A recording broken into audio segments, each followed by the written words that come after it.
Bonjour à tous, j'étais en débat sur CNews, alors vous allez voir, face à 3 représentants du système.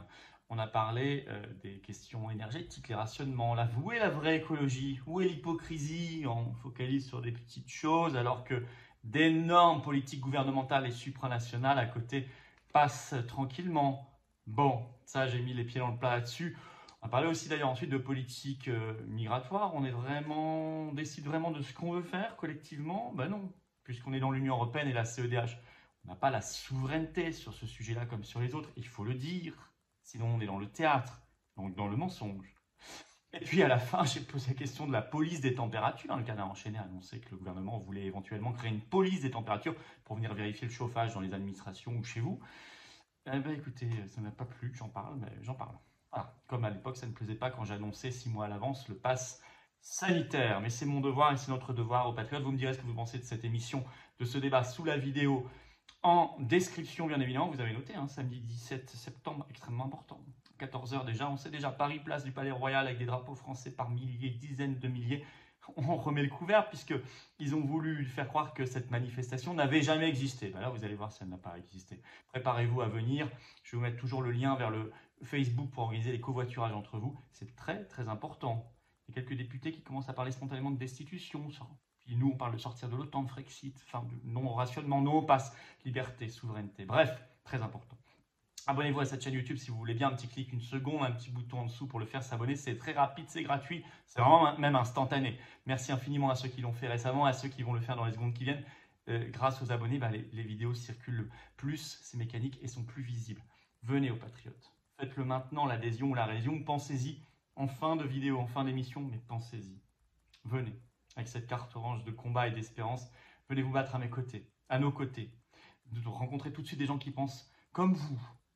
Dans votre région, votre département, en métropole, outre-mer, à l'étranger. C'est ça, devenir adhérent des Patriotes. Ou réadhérer, si vous avez adhéré il y a un an, ça dure un an, pensez à réadhérer. Par exemple, si vous avez adhéré à l'été ou à la rentrée 2021. On se bat pour des valeurs extraordinaires, pour nous-mêmes et nos enfants, dans un vaste mouvement de résistance populaire anti-oligarchique.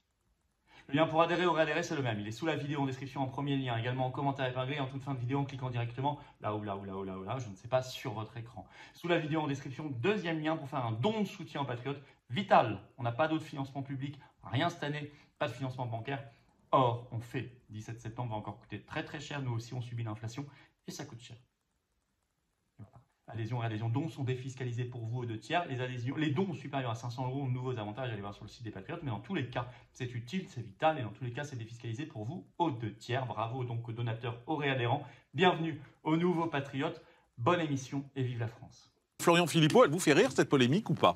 Rire C'est ridicule, donc non, ça mérite Elisabeth Borne, ça mérite tous les politiques. Surtout, je vais vous dire, c'est surtout vachement hypocrite. Parce que dans quelques semaines, où est-ce qu'ils vont jouer nos footballeurs pour la Coupe du Monde ? Au Qatar, qui est un pays, là, dans 8 stades, vous aurez des climatiseurs, allez voir les photos, géants, en plein air, qui vont... Alors là, la polémique du train, du char à voile, c'est cacahuètes, peanuts par rapport à cette affaire. Le Qatar, c'est le pays au monde qui produit le plus de tonnes de CO2 par habitant. Et alors pourquoi on fait une polémique de cette histoire? Mais parce que bon, c'est vrai que la réponse n'était pas très maligne, il faut le dire. Non, quand même. mais bon, voilà, un peu bête. Ça aurait pu passer actuel. comme ça. Oui, mais on fait polémique parce que il faut peut-être qu'il y ait un arbre qui cache la forêt. C'est-à-dire qu'au moment où quand même on est en train d'importer du gaz de schiste américain, qui est dégoûtant pour la planète, mais dégoûtant, aussi bien dans son mode d'extraction que dans son mode ensuite pour venir. Il y a des bateaux sur l'Atlantique, on fait venir en France. Bon, on rouvre nos centrales à charbon, ce qui est quand même hallucinant. On multiplie les accords de libre-échange avec la Nouvelle-Zélande, l'Union européenne, tout ça, ce qui est aussi extrêmement mauvais pour la planète et pour nos paysans par ailleurs. Et je vous dis, on va aller au Qatar. Et là, manifestement, Mme Borne n'a rien à dire sur le fait que c'est un pays qui est d'abord a tué 6500 personnes sur les chantiers de la Coupe du Monde, 6500 travailleurs morts sur les chantiers. Donc, il vaudrait mieux s'intéresser plus au Qatar à cette histoire de polémique. C'est ce que vous voulez dire. Du sujet football et écologie, il vaut mieux s'intéresser à cette Coupe du Monde au Qatar, qui est la plus anti-écolo qu'on a jamais fait dans l'histoire. Il est républicain, en fait, il est attaché à l'état de droit. C'est absolument... Enfin, je crois que d'ailleurs, votre candidate avait défendu l'inverse pendant la campagne présidentielle. Enfin, bon. Mais, non. non, sûrement pas. Sûrement pas. Mais c'est pas grave. Sûrement pas. Mais bon, peu importe. Moi, je suis en tout cas à fond pour qu'on vide les prisons des étrangers. Ça représente 20% des personnes qui sont des prisonniers. On nous dit surpopulation, etc. Bien sûr, on gagnerait 20%. Ce que je dis simplement... Et quand vous entendez Arnaud Viala qui vous dit mais ça va pas... Oui, ça je comprends pas. Je vois pourquoi on s'embarrasse de ces gens-là qui sont des délinquants, des criminels, qui vont causer des troubles dans la société française, voire des drames, voire des meurtres, voire des vols, des viols, etc. On n'a absolument pas à garder tout cela. On n'est pas la poubelle du monde. Ça va. Je veux dire, la France n'est pas la poubelle du monde. Il va falloir un moment le rappeler. En fait, Louis Alliot, il était hyper modéré. Non, mais Louis Alliot, c'est surtout qu'il oublie un truc très important. Enfin, il feint d'oublier. Il ne peut pas faire ce qu'il veut demander. D'ailleurs, Nicolas Sarkozy a supprimé la double peine comme ministre de l'Intérieur en 2003. Et il l'avait dit pourquoi ? Parce que nous sommes dans la Convention européenne des droits de l'homme qui interdit de faire cela. Et y compris, vous avez dit, il ne faut pas garder les terroristes. Vous avez dit, il y a une exception pour les terroristes condamnés qu'il ne faut pas garder sur notre sol. Je vous signale qu'en 2009, la Convention européenne des droits de l'homme nous a obligés à garder un terroriste algérien condamné sur notre sol. J'ai précisément dit ce que disait... C'est tellement dommage d'avoir... J'ai dit ce que disait Valérie Pécresse dans la campagne présidentielle. Vous venez de me le rétorquer. C'est ce qu'elle disait, c'est ce qu'elle défendait, c'est ce que nous défendons. C'est pas faisable en étant dans l'Union européenne. Et quand Sarkozy a fait supprimer la double peine, c'est pas uniquement parce que la Convention européenne l'a exigé de lui. Puisse finir ou c'est quand une femme parle systématiquement ça vous pose problème? C'est un petit peu facile. Ça. Ok, donc laissez-moi finir mon propos et puis ensuite vous pourrez répondre. Rousseauiste, Sandrine Rousseauiste, on n'est pas au niveau de Jean-Jacques, on est 10 étages en dessous. L'équipe de France au Qatar qui est tout à fait discutable, je l'entends, mais c'est vraiment quand ça vous chante, quand vous l'entendez. L'état de droit, c'est quand ça vous arrange dans vos propos électoraux qui jusqu'ici ne marchent pas spécialement bien, et pourtant vous êtes contre un état de droit. C'est stupéfiant pour un gaulliste. Vous voulez parler du temps du général de Gaulle, vous croyez qu'on gardait les étrangers en France condamnés du temps du général de Gaulle? On n'y est plus du tout. Mais je vous invite à vous renseigner sur l'histoire de France. Bien avant la mise en place des jurisprudences de l'Union européenne et de la CEDH, on les mettait dehors. Parce qu'on avait en France une autorité, un État et des principes moraux. Ça n'est pas défendre la dignité humaine que de remettre dehors un étranger qui peut-être va tuer quelqu'un. Quelle est la dignité humaine de faire des familles de victimes, vous faites des classements d'étrangers en faisant une globalité sans en prendre. Ça va évidemment être du cas par cas. Excusez-moi,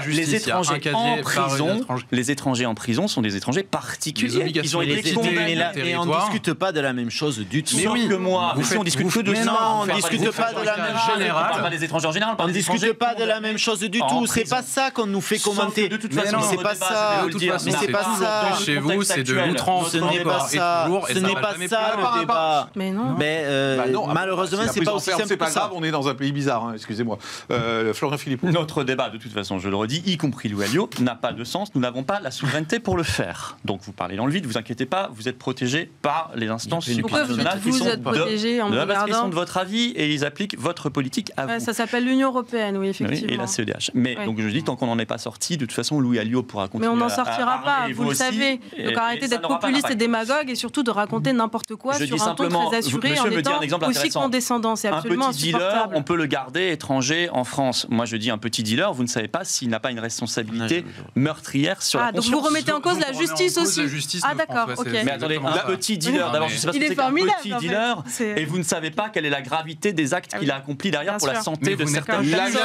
Je ne vois pas pourquoi on s'embêterait à garder sur le territoire français et chez nous ce petit dealer comme vous dites étranger qui n'a rien fait. Vous n'avez pas confiance en la justice française, c'est tout. Vous faites vos propres jugements sur des cas pareils. En la justice française. Moi j'ai toujours un problème de fond à passer mon temps à commenter une petite phrase d'un représentant de l'extrême droite, en l'occurrence aujourd'hui. Ils sont dans une phase de renouvellement. L'insulte et le mensonge, vous n'avez pas d'argument. J'ai le droit de finir mes phrases ou c'est de façon systématique? C'est parce que vous êtes une femme, on vous coupe. C'est vous qui le dites. Bah ça oui, vous pose parce problème? que n'oubliez pas que c'est votre seul argument. C'est vrai? Les vrais féministes n'utilisaient pas cet argument de faiblesse. Donc vous allez faire aussi une leçon féministe? Elles se battaient en utilisant l'intelligence et la conscience, pas la facilité de dire je suis une femme. Je ne sais pas à quel moment vous avez l'impression que votre avis m'intéressait, mais en l'occurrence, ce n'est absolument pas le cas. Dans un débat, c'est dommage. Donc je vais me permettre de juste terminer mon propos.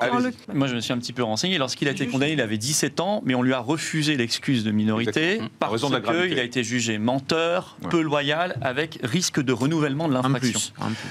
Pendant toute l'enquête, il n'a jamais dit la vérité. Dans ces conditions, vous ne le mettez pas dehors. Je suis désolé. Vous le mettez pas dehors. S'il a été jugé dans ces conditions, qu'on lui a fait sauter son excuse de minorité alors qu'il avait 17 ans, il y a un vrai sujet. Donc moi, je pense qu'il va y avoir une responsabilité du juge. Probablement qu'il y a peut-être un problème légal, il faudrait regarder dans le détail, mais enfin, pourquoi les juges seraient quasiment la seule profession de France à être parfaitement irresponsables, alors que tout le monde doit rendre compte de ses actes. Quand on fait une faute d'appréciation, c'est aussi une faute. Donc le juge d'application des peines doit s'expliquer.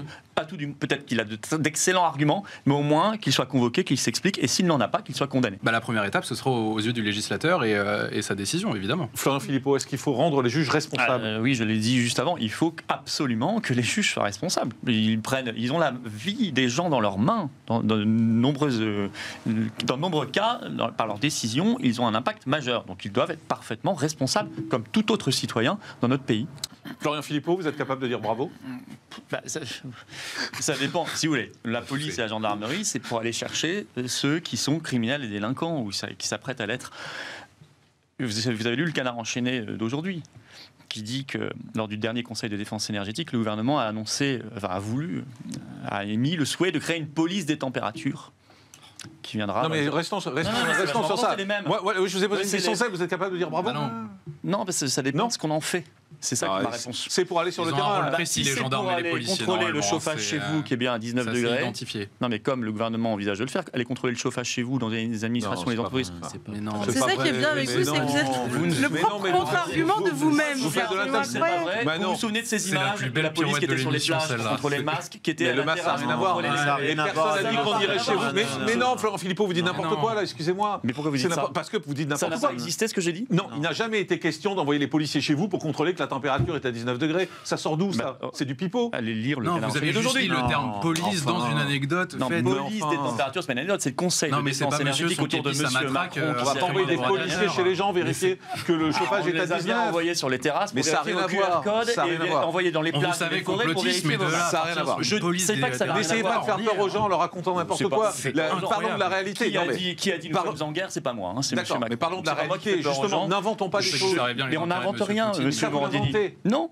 Alors c'est marrant parce que quand j'étais sur votre plateau il y a 1 an et demi, quand je disais il va y avoir un jour un pass sanitaire en France, on me disait vous inventez. Puis 3 mois plus tard, Florian Philippot, dites-moi, je pense qu'il va se passer ça, mais me dites pas que ça va se faire. Non, j'ai pas dit que ça va se faire. J'ai dit Dieu merci, le Canard enchaîné l'a sortie et peut-être que grâce à cela, on pourra en faire en sorte que ça se fasse pas.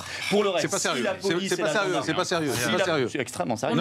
C'est justement très sérieux. C'est ça le problème. C'est que est-ce qu'on va embêter les bons citoyens ou est-ce qu'on va aller chercher les vrais délinquants et les vrais criminels ? Si c'est le cas, bien, c'est bien. Alors c'est bien qu'il y ait plus de policiers et de gendarmes, je peux dire bravo. S'ils vont chercher les bons délinquants, enfin les vrais délinquants et les vrais criminels. Si c'est pour embêter les bons citoyens, je suis pas d'accord.